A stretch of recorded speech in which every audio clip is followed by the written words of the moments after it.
in 1994 when we took the jobs here at Pike. So it was 26 years. The kids were in 3rd grade, 5th grade, and pre-K, so they really grew up here in those 26 years. They went from being pre-kindergartners to being adults. We met at Kingswood Oxford School in West Hartford, Connecticut in 1979. And so we got married and had our children there in Connecticut and then moved up here. We were lucky because we were moving into a ready-made community and a fairly large one, so we were connected to a lot of people. And I think the gift was our children enjoyed sports, and so the youth sports figured huge in our life. They played soccer, hockey, lacrosse. In fact, we ended up both coaching in town, several youth sports. There are 2 kind of pivotal moments in my life. One of them was when I was in the 8th grade. My dad gave up a pretty successful business career to be a 5th and 6th grade English teacher and became a grammar fanatic. And it really, like, why would somebody do that? But he was so much happier. It was just evident to me. So that change in his career got my attention. And then I went to summer camp for 8 weeks in Maine, starting when I was 9 years old. And my last year in senior camp as a 14-year-old, my camp counselor was this amazing guy who was just so inspirational, and it just made me realize, wow, he had such a big impact on me. And wouldn't it be great if I could do that for other people? So I went right from college into the classroom. So I ended up being able to teach for 46 years. And kind of, it's in a way been the family business. I mean, I'm looking at you because you could kind of passing the baton to me. Yeah. So I grew up at Hotchkiss School.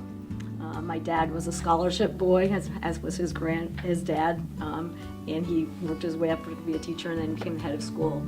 So I grew up in the headmaster's house at Hotchkiss, so I watched my parents nurture faculty and students through the 60s and 70s, which was a pretty pivotal time. My mom particularly, she was a very adamant women's lib person. It meant a lot to her for schools to go co-ed.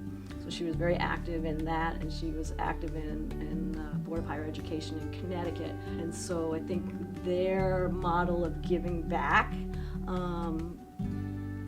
filtered into me into education. I always wanted to be a teacher. I think just watching the lifestyle that they had and the friends I had whose parents were also teachers.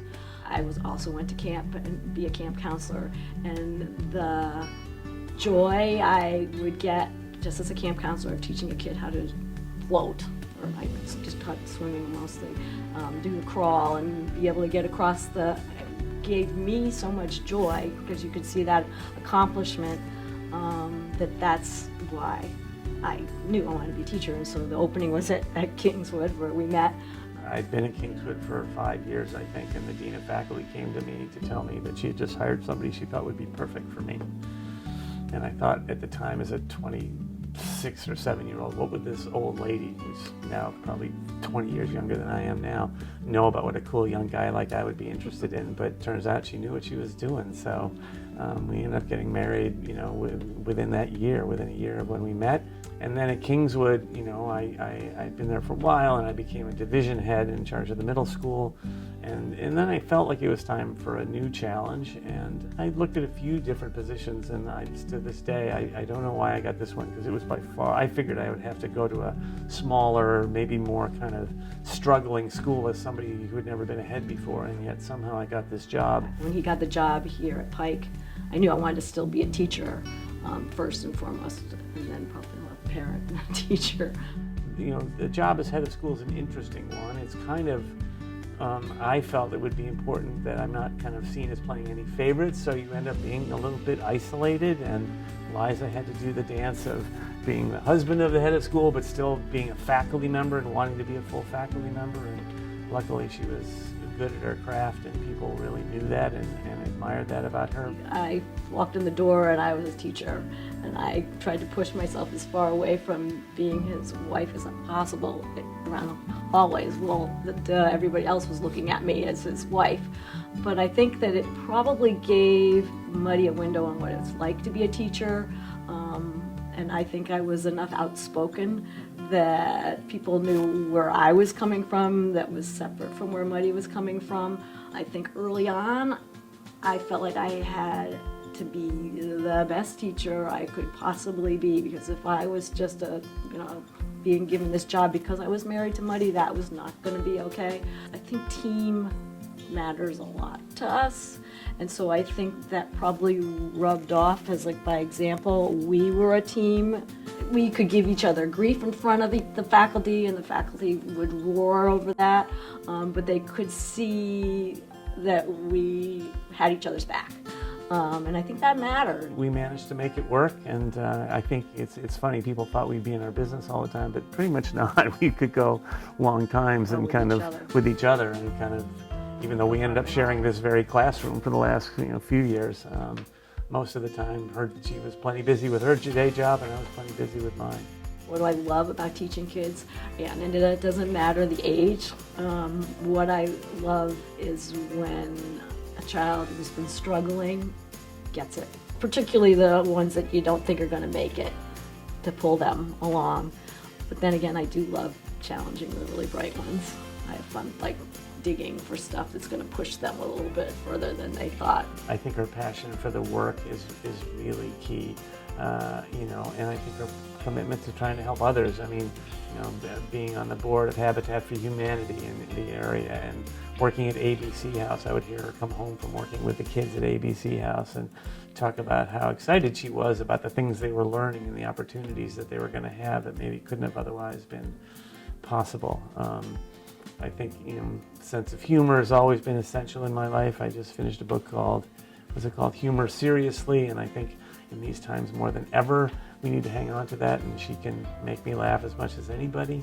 I think we're lucky that we both like to exercise, so we bike together.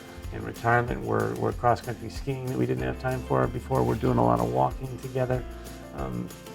So I feel lucky that we share a lot of interests, and then I think we both have always had family at the center of everything we do and believe in, and to watch it growing to now having our 3 children and 6 grandchildren, it's really kind of a gang when we get together, and it's a blast, and being able to share that with her is special. And the only problem I have with her is that she's so good at this role that when the kids come over, they only want Nana. So the two almost 2-year-olds, when we're going down the stairs, whose hand do you want to hold? Nana. And then I'll go to the other one. I'll take your hand. No, Nana. It's a gift she has with kids in general, and now getting to watch her kind of teach our grandchildren. She literally, basically, as we're getting ready to pick them up for the day, telling me what her lesson plan for the day is. I mean, it's not just show up and see what happens. It's, no, today we're going to do this, and we're going to cut out hearts for Valentine's, and it warms my soul. He has a gift in meetings of being able to hear people, so that when he's running a meeting and there's all these disparate points of view, he is able to say, this is what I hear over here, this is what I hear over here, and somehow they're all nodding, and then he can pull them along with where they need to go. And I think he's also good at talking about the hard topics and making them, 1, understandable, 2, palatable, and 3, make people that probably were not on his side understand the other side, and maybe not agree, but agree to go along with it. And again, taking care of others. He's got other people in his mind as well. Family is huge for him. Teaching is a lifestyle. Not only is it a career or your job, it's a lifestyle. Most teachers, they don't plug the clock, and at 5 o'clock when school ends, they're not done. They're going home and they're correcting papers, and they're going over their class lesson plan and trying to figure out what went wrong and what went right. How am I going to make tomorrow better? They're kibitzing with their colleagues of how to help Johnny do better. And I think the biggest high I ever got is when you teach a class and all of them are with you, and you walk out the door and you go, wow, they all are nodding and getting it, and we're engaged and excited and ready to come back the next day. But I can't think of anything more rewarding than as Liza has said, getting kids excited about learning. Because if we just give them that, they're going to have great lives and they're going to do great things.